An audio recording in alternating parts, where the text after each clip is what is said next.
खबर राजस्थान से है, जहां के शिक्षा और पंचायती राज मंत्री मदन दिलावर 5 दिन की जन संवाद यात्रा पर निकले हैं। यात्रा के दौरान उनसे बात की हमारे राजस्थान के रेजिडेंट एडिटर सुनील सुशीला शर्मा ने। जी हाँ, जन संवाद यात्रा किनकी? एक प्रतिनिधि और जनता के बीच की, वो भी ऐसी यात्रा जिस समय पर एक संदेश ये भी जा रहा है जनता के लिए कि जब देश के शीर्ष नेता ये कहें कि पेट्रोल बचाना है, डीजल बचाना है, उस समय पर अगर आप यात्रा पर निकल जाए, 75 किलोमीटर की यात्रा आज तक और कल पूरे 100 किलोमीटर की यात्रा करते हैं, तो मुझे लगता है इससे बड़ा संदेश और कोई नहीं जा सकता। और ये संदेश सिर्फ एक ही व्यक्ति दे सकते हैं और वो है हमारे शिक्षा एवं पंचायती राज मंत्री डॉक्टर मदन दिलावर। क्या आज तक लोगों से मुलाकात हुई, कोई घोषणा है, कोई चीजें? देखो, अभी तक लगभग में 32 गाँव में होके आया जी। सभी गांवों में लोगों ने जबरदस्त स्वागत किया है जी। मेरे को आज तक जिन गांव में जितनी जनता नहीं मिलती उससे ज्यादा जनता इस जन संवाद यात्रा के तहत मिली है। सबसे मेरा मिलना जुलना है जी।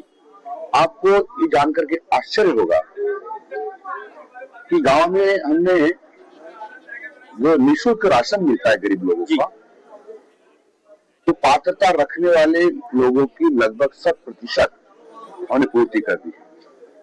कोई गलती से बच भी गया है तो उनको सूचीबद्ध कर रहे हैं और उसकी पात्रता की जांच करके फिर उसका नाम जोड़ करके फिर खाद्य सुरक्षा का अनाज निःशुल्क करवाएंगे। इसी प्रकार से सामाजिक सुरक्षा की जो पेंशन है, जिसको हम दिव्यांग पेंशन कर सकते हैं, विधवा बहनों की पेंशन कर सकते हैं, बुजुर्ग जो है महिला पुरुष वह है उनकी पेंशन कर सकते हैं। कांग्रेस के राज में पेंशन 500 से 700 रुपए, 750 रुपए तक मिलती थी।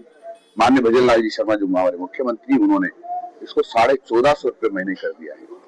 तो 1450 रुपए पेंशन लगभग जितने पात्रता रखते हैं, यानी 25 साल की माताजी हो गई और 58 साल के पुरुष हो गए हैं, तो ऐसे सब गरीब लोगों को, पात्रता रखने वालों को पेंशन दी जा रही है, यानी स्वीकृति हो गई है और सबको पेंशन मिलना प्रारंभ हो गया है। इसी प्रकार से प्रधानमंत्री आवास योजना जी, यानी गरीब लोगों का जो निःशुल्क मकान बनाने की स्वीकृति होती है, क्योंकि माननीय नरेंद्र मोदी ने कहा था कि कोई भी ऐसा परिवार बिना छत के नहीं रहेगा जिसका कच्चा मकान है, सबको उपलब्ध करवाएंगे।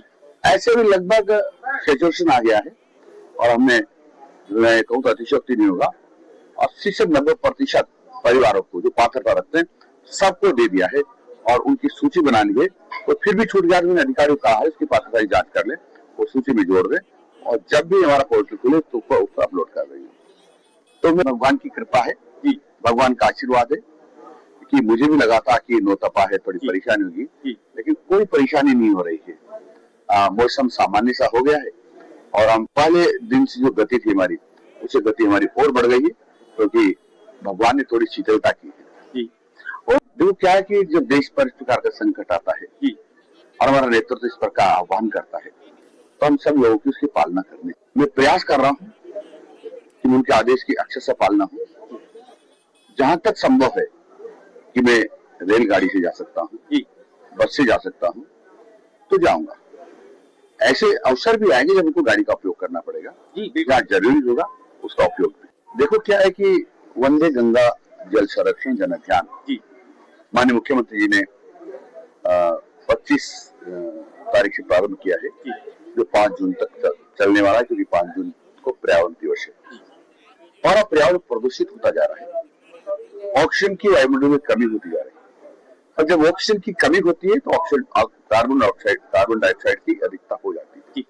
कार्बन डाइऑक्साइड की अधिकता ऑक्सीजन की कमी कार्बन मोनोऑक्साइड जैसी गैस का निर्माण करती है, जो हमारे स्वास्थ्य के लिए हानिकारक होती है। और इसीलिए वायुमंडल में ऑक्सीजन बढ़ाने के लिए हमको पेड़ भी लगाने होंगे, क्योंकि पेड़ हमारा मुख्य सोर्स है जो हमको ऑक्सीजन देता है। सब जानते हैं राजस्थान की और देश की जनता कि कोरोना काल में जिन लोगों को ऑक्सीजन नहीं मिली वो ऊपर चले गए और जिनको ऑक्सीजन मिल गई वो यहीं हमारे बीच में रहे।